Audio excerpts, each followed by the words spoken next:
Hello Goblins, it's Chris, Eldritch Pipes. We're here for Charles Dexter Ward, episode 2.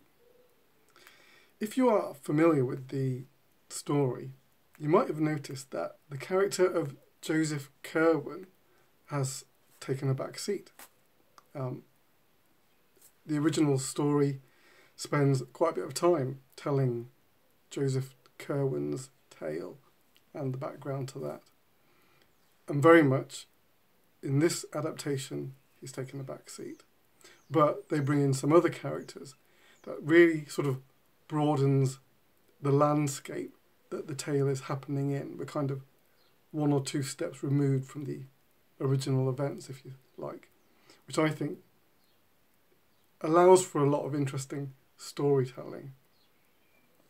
Last week, we just began looking into Charles Dexter Ward's childhood, and this week we delve a little bit further into his schooling and education.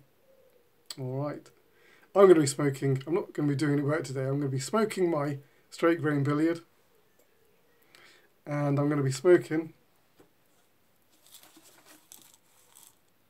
the McClelland Anniversary Blend,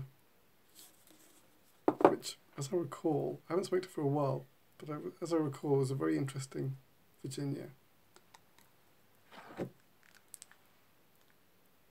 Okay. Chapter 2. Enjoy. BBC Sounds. Music, radio, podcasts. Tell me about this tutor of yours, Charles. Miss Sayers? What about her? She seems to employ a rather unusual curriculum. Well, she believes in tailoring the education to the pupil. Is that right? And what does that mean in practice? I don't understand what you want to know, Doctor. Do you want details of every lesson? Your manner has changed, Charles, and I'm concerned about the books you've been reading. Well, maybe you should talk to Miss Sayers. You're frightened of her, aren't you? What you just heard was a recording of Charles Dexter Ward, aged 15, talking to his therapist, Dr. Jonathan Willett. This is episode 2 of the case of Charles Dexter Ward. If you're just joining us, I'd advise you to start at episode 1 and work your way through. Still here? Okay then. I'm Matthew Hayward, and this is The Mystery Machine.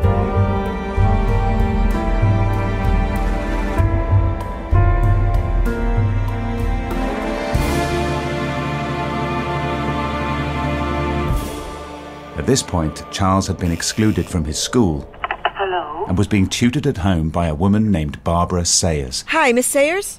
It's Kennedy Fisher. Barbara Sayers was Charles Dexter Ward's tutor from the point that he left school in 2007 Would you like some tea? up until just after his mother's death in 2011. I can't abide the taste of coffee. Tea would be great, thank you. She still lives in Providence, Rhode Island, so Kennedy Fisher went to talk to her. Barbara Sayers is tall and willowy. I've since discovered that she's in her late 60s, but standing in the room with her, she could easily be 10 or 15 years younger than that. Her apartment is incredibly neat and ordered, and there are a lot of plants in there and a lot of books. I believe tea should always be served in bone china. It's really nice. Thank you. Comfortable. I like the tray. Yes, I got it in London back in, 1990 or thereabouts. It's lasted me very well.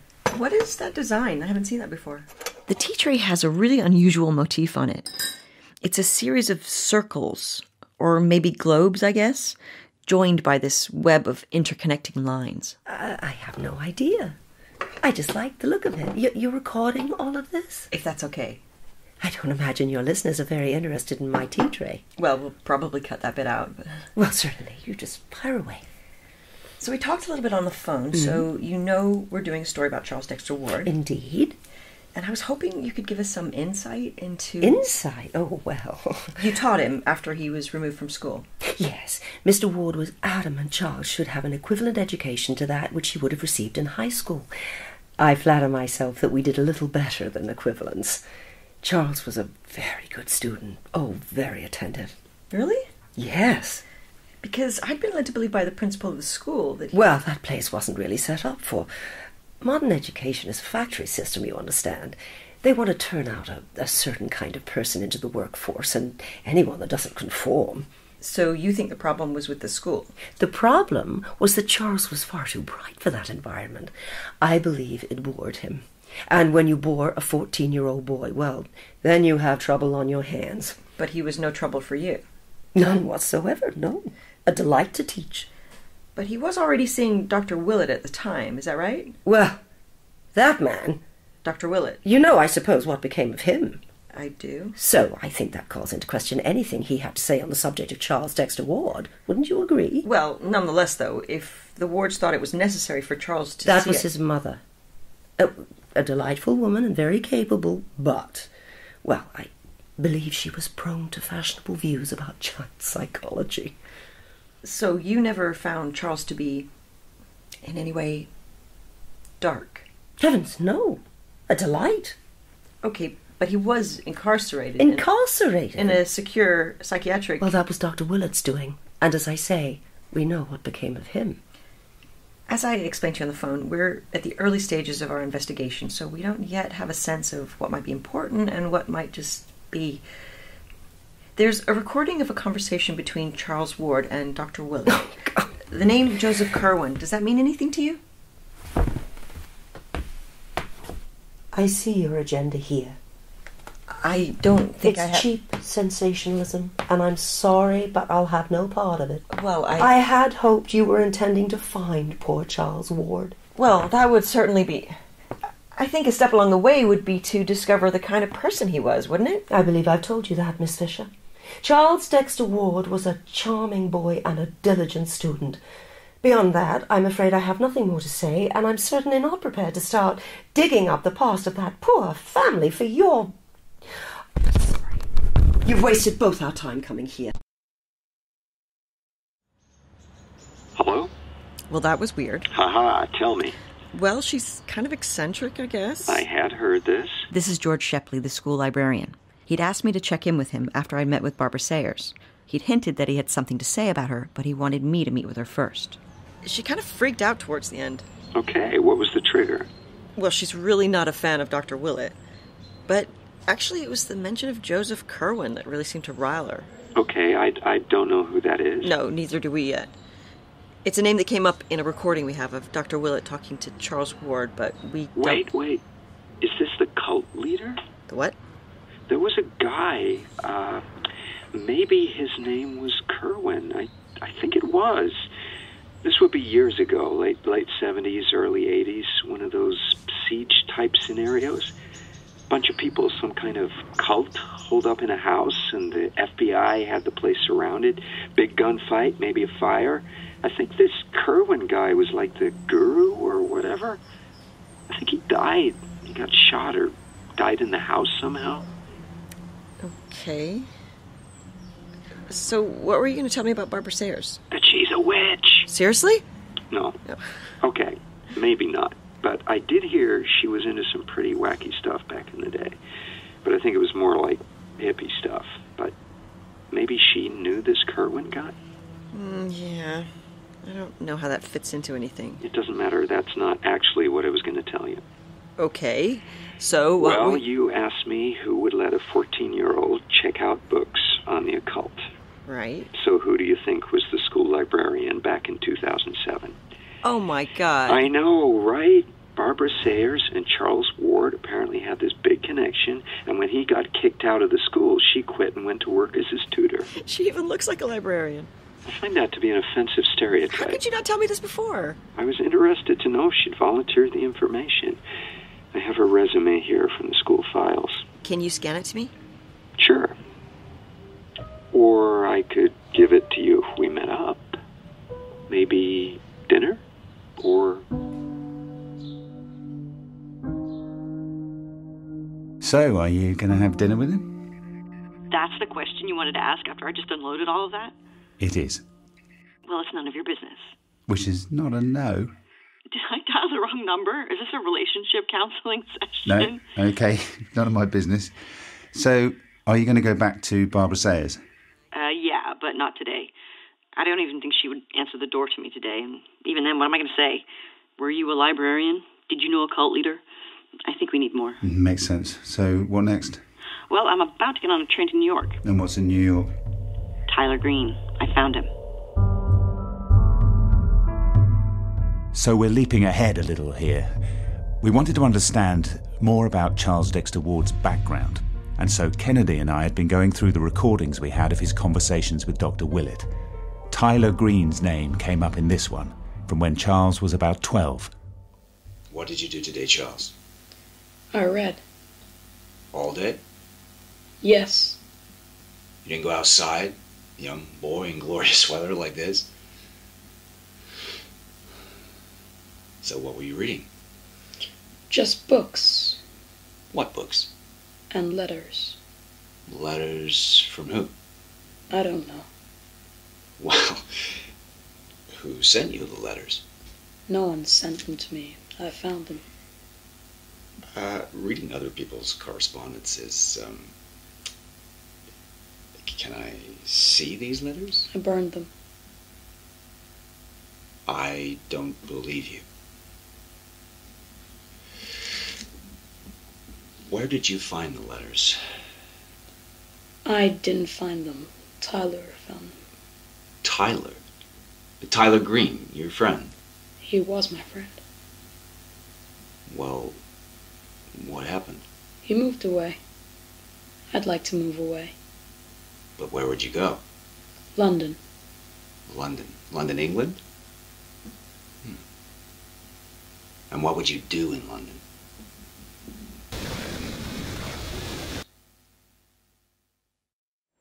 Tyler Green doesn't live in Providence anymore. He left when he was 12 years old. I tracked him down to New York City, where he now works in publishing. I don't think it's fair to say he was always like that, how the school principal described him. I mean, well, maybe that's her experience, I guess, because of the time she knew him. But I knew him before that, and he was a pretty normal kid in my recollection. Kind of tall, taller than me. I mean, taller than most of us, and gawky. One of those kids who grew upwards really fast, but not outwards, you know. I remember my mom used to say if he turned side on, he'd be invisible. And he had this hair that was so blonde, it was almost white. You know, I think it got a little darker as he grew up. So when are we talking? Well, we were about the same age, a couple months apart, so I'm thinking when we were maybe 11 or 12. 12, I guess, because the time I'm thinking about was the last summer I was in Providence, so yeah, that would have been when I was 12. Well, we used to hang out, play video games. Normal kid stuff. Right. And there was this derelict house down the street, a couple blocks away. We used to hang out in there. You could get in through the trap door, like a loading door that went into the basement from the backyard and then up into the house. Charles always used to bang his head on the door frame at the top of those stairs. And we never told anyone because, you know, I guess we knew it probably wasn't safe, whatever, and the grown-ups would pitch a fit, you know. But we spent most of the days there during the summer break that year. Charles was really into old things, and he found that house just fascinating. He always wanted to pretend we lived there, and it was another time from the past, you know? That house was on Olney Street in Providence. It's not there anymore. The whole street was demolished in 2008. There's a reference on one of the recordings Dr. Willett made of Charles. A reference to some letters Charles Ward says you found? Right, yeah. So this would have been within the last couple of weeks of summer vacation. I remember it got real hot, and we were right at the top of the old house. The derelict house. We were in the attic because you could get a breeze moving through there if you opened the windows at the front because there was some roof tiles missing in the back, a big hole so the breeze off of the ocean would just come right through. And we hadn't spent a lot of time up there before it got hot, so this was a new area of the house to us. But it was too hot to really explore, and Charles was pretty convinced the floor wasn't safe, and so we shouldn't move around on it too much. So we were sitting and talking. I don't remember what about. And I noticed this thing sticking out of the wall. What Tyler Green had seen was a piece of paper that turned out to be the corner of an envelope poking through a gap in some wall paneling. The boys investigated, and they used Charles's pocket knife to prise the panel away from the wall, revealing a hollowed-out area, just a few inches deep, a hiding place. And in that hiding place, there was... a load of letters. Correspondence. Love letters, I guess you'd say. But all one way, all from one person, a man to presumably a woman who had lived in the house. They were handwritten and the writing was super scrawly and hard to decipher, but it was steamy stuff, you know. Definitely R-rated in places, which to a couple of 12-year-old boys, well, you can imagine it piqued our interest. But these weren't just love letters. As Charles and Tyler worked through them, they found there was more to them than met the eye. Oh, there was a bunch of weird stuff in there. Stuff written in other languages, these weird symbols and diagrams. I thought maybe it was spy stuff, you know? The books and movies I was into at the time, I thought we discovered some kind of dead drop for Russian spies or something. Can you remember anything specific about the letters? Not really. They were in envelopes, and they were addressed to that house, but I don't remember the name of the person. They were signed with initials, I want to say J.C.? J.C. I mean, that's how I'm remembering it, but I don't know. It sounds right. Tyler and Charles spent the afternoon reading through the letters, but Tyler said they couldn't make head nor tail of most of them. When it came time to leave, Charles wanted to take the letters with him, and Tyler said he didn't really care, so... We were supposed to be hanging out again the next day, but he didn't show up. When I finally got hold of him, he said he was busy, and he was kind of short with me, so I got a bit pissed about that. I don't recall seeing him again. Yeah, I went away to school a week or so later, and then my parents moved up to Vermont during my first semester or so. Yeah, I never went back to Providence. Yeah, that could have been the last time I saw Charles.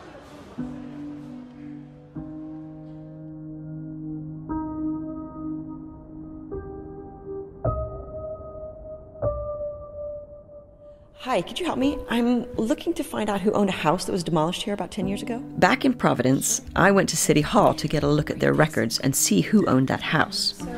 The chances are, whoever lived there at the time the letters were written would have been the recipient of those letters. So we wanted to look into the records. A woman named Alice came down to get me from the front desk and take me back to where they kept the records. Sure, it's okay. Well, it's going to be somewhere here. Oh, wow. That's a lot of files. Yeah. They didn't start putting this stuff on computer until around 2005. But if you say the house you're looking for was derelict at that time, chances are the ownership records are going to be on paper here somewhere. It's not as bad as it looks. It's pretty organized in here. It actually ends up taking nearly an hour to find the Olney Street records because the street doesn't exist anymore. So Alice had to go digging in a whole other archive for the records. Okay, here we go. Finally, Olney Street. I don't know the number. Okay, well, the city runs pretty regular building inspections, so if it's derelict, we should find... Here we go, number 23. That's a vacant property from around 1980. That long? Yeah, but somebody bought it in 1985. Name of Weston? Mr. L.R. Weston? Okay, maybe. I was expecting a woman, but... Well, Mr. Weston doesn't seem to have done anything to the property. He bought it pretty cheap. It had been empty for a few years, according to this, and there were a bunch of repairs to do, but he just left it alone until the city bought him out to knock down the street. He never lived there? Oh, I don't think he ever lived in Providence. An out-of-towner. Maybe he bought it as some kind of investment, or he intended to move there, but plans changed. So the last person to actually live there... Yeah, the previous owner bought the place in 1977. She lived there until... Well, it looks like the water and power were cut off to the property in October of 1980, so I'm guessing she either passed away or just left it. She? Oh, right. Yeah. Sayers. Barbara Sayers? Are you kidding me? I am absolutely not. So Charles Dexter Ward is reading these letters that were sent to Barbara Sayers? We think. Well, to the house she was living in at the time, and they're from Joseph Kerwin. Again, we have the initials JC, if Tyler Green is remembering it right. And your librarian Not mine. said Kerwin was some kind of cult leader, and that Barbara Sayers was into that stuff. Let's not leap to conclusion. Am I leaping? I'm joining some dots here. Yeah, but what is the picture? These letters...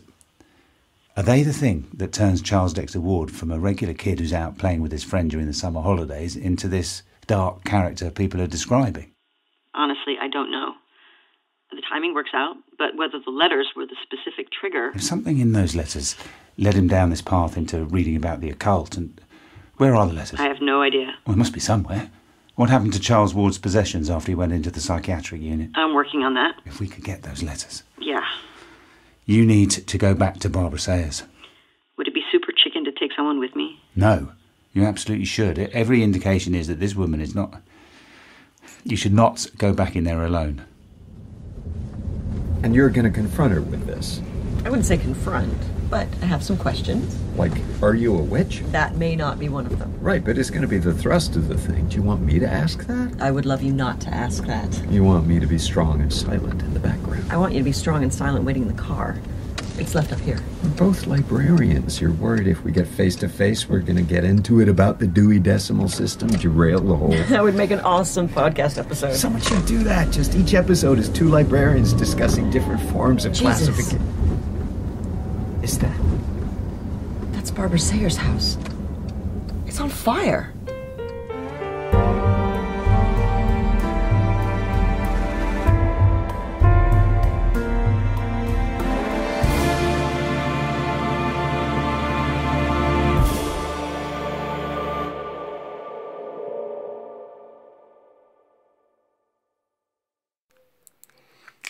There we go.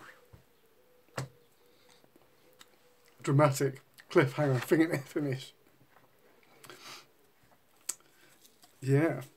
Strange childhood. I've just discovered, reading this, that there is a bit of Latakia in it. But I would not have guessed, but maybe it's what makes it a little bit interesting. Who knows? I would not have guessed there was Latakia in it. Who knows, maybe there's like 1%. Alright, there we go. That was Chapter 2. Hope you enjoyed that. We're back to find out what's happened next Monday. Take it easy, guys. See you later.